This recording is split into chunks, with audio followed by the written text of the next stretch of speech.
So we have to go into the question of observation. That may be the instrument. We are not saying that is the instrument. But then it becomes dogmatic, and perhaps you'll accept it, then it has no meaning. But to inquire, which is only possible when when one sees for oneself, thought is limited, utterly. And that thought is not your thought or my thought. Under all circumstances, always is limited. Then only you can put the other question. Is there another instrument which is not put together by thought? You understand? Only when you have seen the reality, the truth, that thought is limited, then you can go to something else.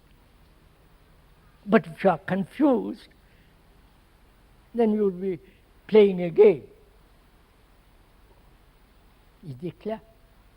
If we are clear on this point, then what is observation? Is there an observation without the word?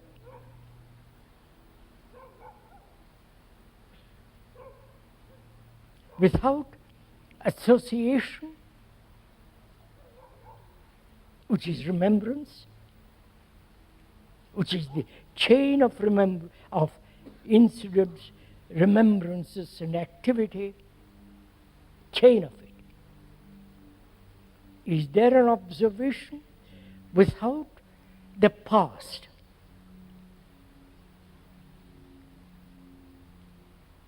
Is that possible? You understand? Is it possible to observe the whole world as it is?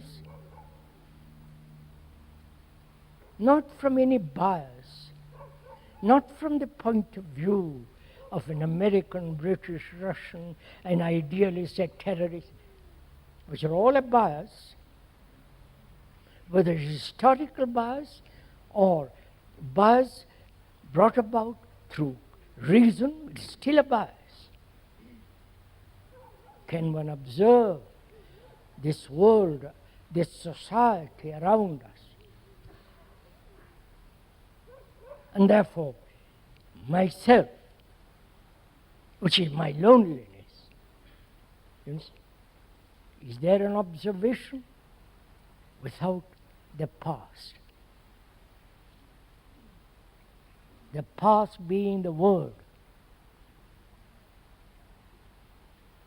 the past being the accumulated memory of experience, which is knowledge. Is that possible?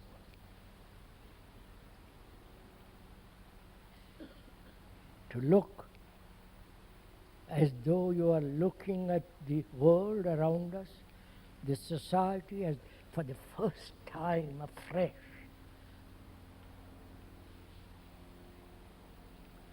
Surely it is possible, isn't it?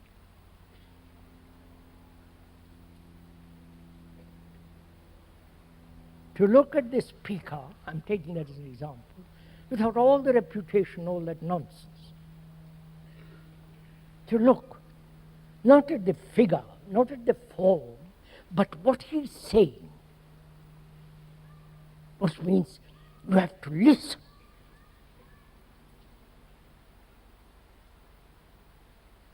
To listen not only with the sensual ear, but the inward ear. To see whether it is false or true.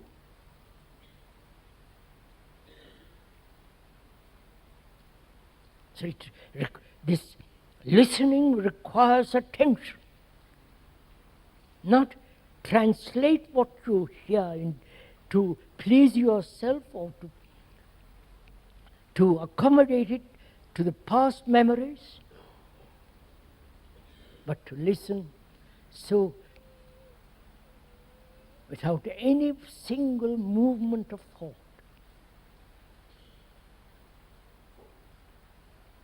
To listen. When you listen to sound, like music, which is a sound.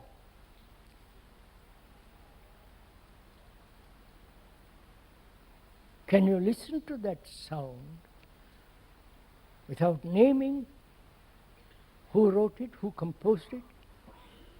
Just to listen. There's great beauty in that listening. Without any form of association. That means you are listening to it for the first time. Or when you go to Greece and see the Parthenon for the first time, it has an extraordinary significance. You want to kneel to it. The beauty, the color against the sky, the whole immense effort of the Grecian civilization.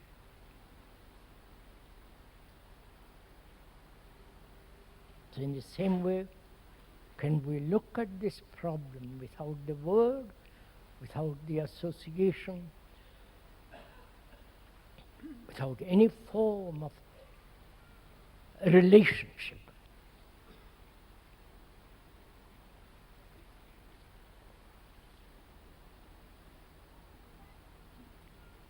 Can I look at this myself, which is lonely? Not there is loneliness, and I feel it, or loneliness is me.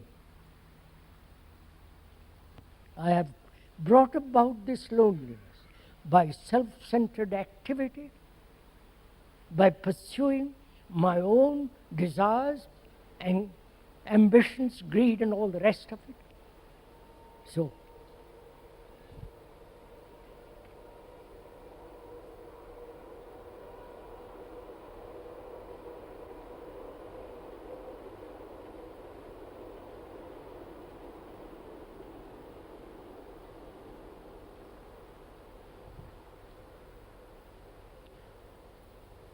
the outward activity of isolation and the inward activity of separateness has brought about this.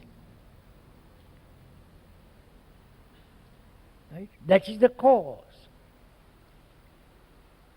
Can I observe the cause? Is there is there an observation of the cause?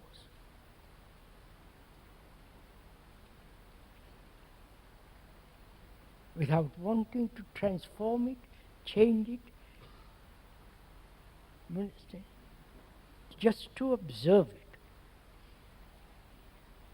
As you would observe the flow of that river.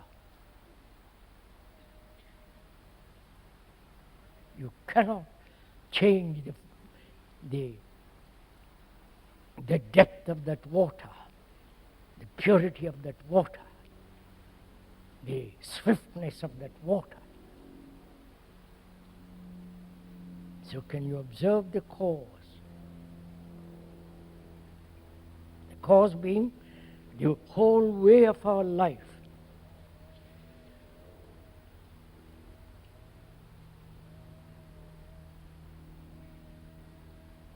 If you can so observe it,